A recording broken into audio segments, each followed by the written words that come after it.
How do you force the king to the edge in knight and bishop checkmate? Have you ever wondered how to corner your opponent's king using just a knight and a bishop? It might sound tricky, but with the right approach, you can master this technique. Let's break it down step by step so you can confidently execute this checkmate.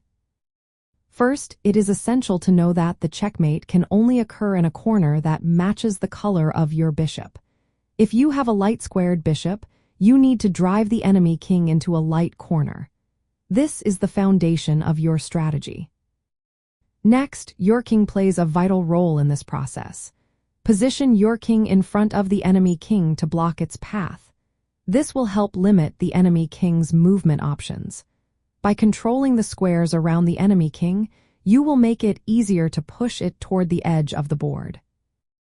Now, let's talk about how to use your knight and bishop together.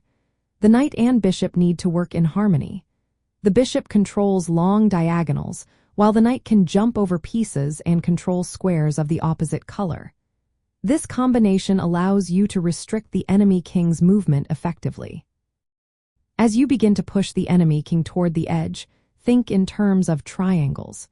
The enemy king will move from the center of the board toward one of two large triangular areas.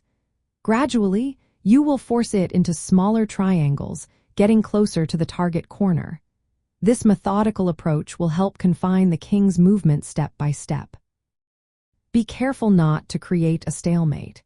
You want to ensure the enemy king always has at least one legal move until you are ready to deliver checkmate. If the king has no moves left but is not in check, the game ends in a draw, which is not what you want. When you are close to checkmate, position your knight next to the enemy king on the edge of the board. This prepares the knight to deliver the final check or control escape squares. Your bishop will then be able to deliver the checkmate, supported by your king and knight. Using checks with your bishop or knight can help gain tempo and maintain control. This forces the enemy king to move toward the desired corner, preventing it from escaping back to the center.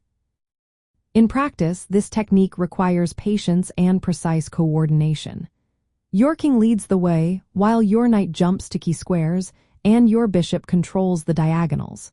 With practice, you will become proficient in this checkmate pattern, which is a fundamental skill for any chess player. By mastering the knight and bishop checkmate, you will not only improve your endgame skills but also gain a better understanding of how to control space and work with your pieces effectively. Happy practicing!